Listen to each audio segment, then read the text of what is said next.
mean, you look at the first two games, they up a dub. They up 20. Yeah, you're right. Supposed to win them games. You're right. Okay. So you ain't get bored. You got bored with the game, and you kept taking them badass threes as opposed to touching the paint and taking threes. You want to take step back threes with the defense guarding you, contesting, and you got the other four guys inside ready to rebound. And in New York, you play right into their hands. They got an assassin, Jalen Brunson, fourth quarter assassin. So I don't think they was bored with the series or they couldn't have been bored with winning, like you said. I just think they got bored during those two games. But at the end of the day, they up a dub in games 1 and 2. Hey, Nick, I asked Unc too. I talked to Unc and ISO Joe, and I was saying, listen, everything they do is one-dimensional. Why not run plays? Why not do something else? And listen, they say they live and they die by the three. That's how they're gonna play. They died. Because here's the thing, Ocho, because if you look at it, the Knicks want to play, all the Knicks saying, let us get to the last 5 minutes of the game. We believe with Brunson, who we believe is the best clutch player in the NBA. We believe if we can get you to the last 5 minutes of the ball game and the game is close, we can beat you. You see the problem the Celtics have, once those threes don't start falling, it's hard for them to get into a set in the last 5 minutes of the game because they really haven't run a whole lot of sets to begin with. It's 3A. JB, it's your turn to take 2-3 threes in a row down. All right, JT, you up next. Okay, Derek White, what you got for us? Al Horford. So, and the thing is, it's hard when you really haven't run a whole lot of offense to now all of a sudden, Ocho, it's like you. Hey, bro, let me touch the ball early. Now, Ocho, they ain't came to you the whole game, 4 quarters. All right, Ocho, what you like? I like for this game to be over because y'all been dicking around the whole day, and now y'all want me to work magic. Well, that's the Celtics. Y'all been dilly-dallying around. Y'all taking 50, 63s. Now, in the last 2-3 minutes of the ball game, and you need to run a set, you're not conditioned. You're not wired to run anything. You still want to run behind that three-point line and jack up a shot, and it caught up with them. Big facts. Big facts. I was saying that throughout, this season. Like, yes, it's cute in the regular season. You can get away with it. It's cute.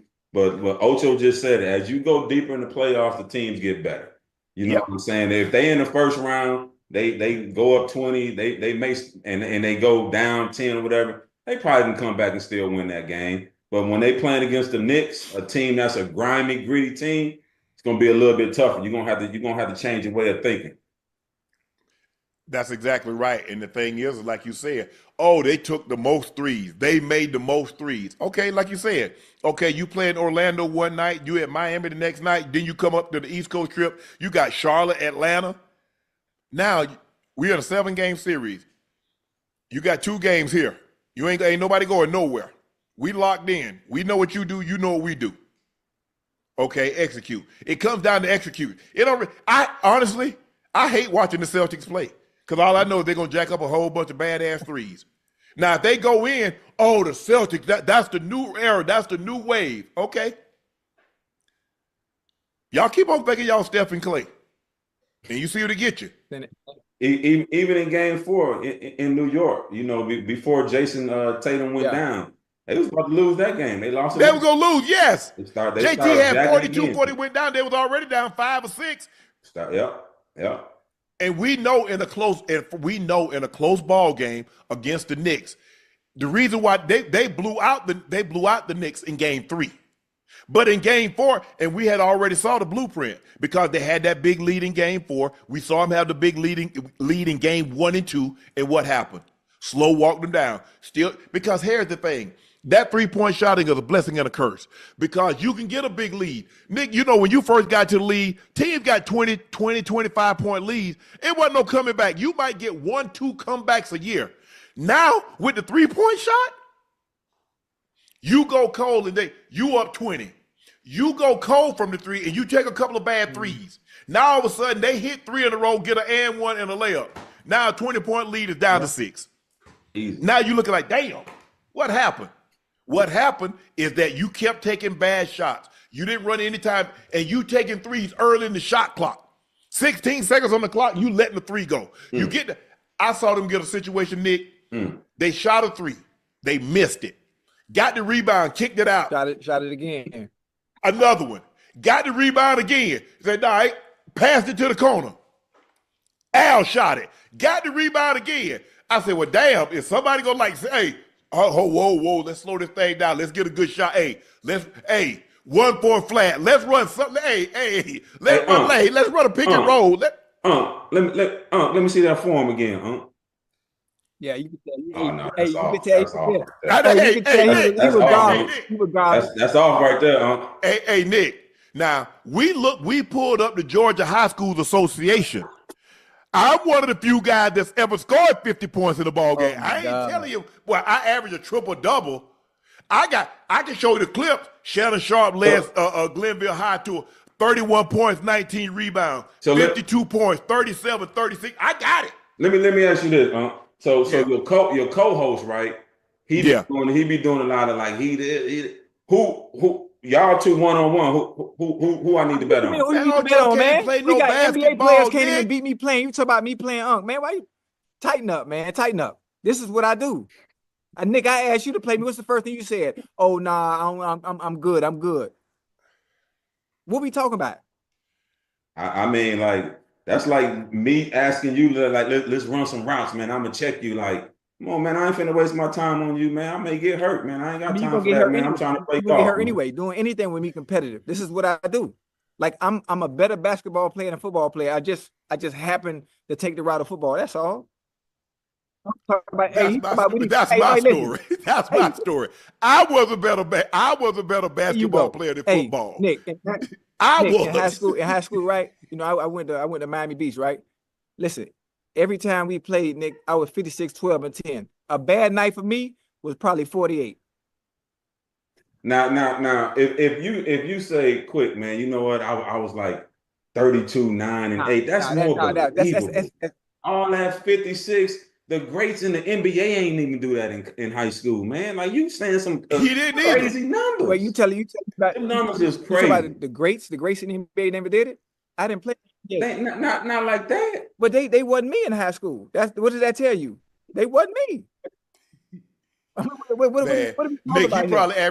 He probably came off the bench. Who came off the bench? It's a lot of teams in the NBA right now could use me coming off the bench. Nah, ain't nobody can use you coming out the bench. Crazy here, man. You got maybe coming out the bench to get them towels or get their jacket, make sure their jacket turned right side out. They don't need you for anything. They don't need you for anything else. Nick, play me one-on-one. Yeah. Play me one-on-one. I spot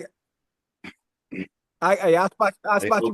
Ocho. Nick, don't waste your time. Ocho, so the last time I hooped, right? The last time I hooped, I was coaching with the Atlanta Hawks. And I hadn't hooped in years, man. And the only reason I today. So I went out there and hooped, man. Next thing you know, I told my quad tendon. Hey. Yeah. And I did it on the simplest move that you can ever think of. My shit just snapped. I was like, oh, man, I'm done. I ain't ever like playing ball. Hey, my bad. You want to play some horse? We can play some horse. I ain't the horse type. I need to be moving. I need to be active. Hey, Nick, them muscles and tendons, they don't have the elasticity they once had. Come on, man. I ain't getting out there anyway because I already got both hips replaced and I ain't trying to get nothing else replaced. No, sir. You know why y'all got See, me and you played our sports hard. Yes. We played hard. So we had surgeries and we beat up because we played hard. Some people ain't really, they really can still run on tracks and all that. Yeah, I do all that. You know why y'all got hurt? Y'all got hurt because your bones weak. Because your nutrition was bad. That's the problem. You ain't eat right. We ain't eating up McDonald's? Yeah. You ain't never built a callus in your body. Eating all that healthy shit. That's the problem. That's what's wrong with you. Y'all was broke. I ain't eat healthy. What you ate? I did. I did from 93 on. I ate healthy. Not the first 3 years, but the last 11 years. See, that's the problem. The last 11 years is why you need hip surgery. First of all, I played longer than you did. I played 11 years. How long you played? 14. Well, hold on. I played actually 13 because I played in Mexico and I played in Canada. So that's 13. So what you saying? I'm saying I played 14. See, you still ain't played 14. Yeah, well, I played flag football after that. And you only played 1 year of college. You was ineligible for 2 years. I was a knucklehead. I made it though. Well, no, you got 1 year JUCO. You got 1 year JUCO and 1 year of I got Oregon 2 years State. of JUCO. Well, You got to count Langston University too. Bro, you got kicked out.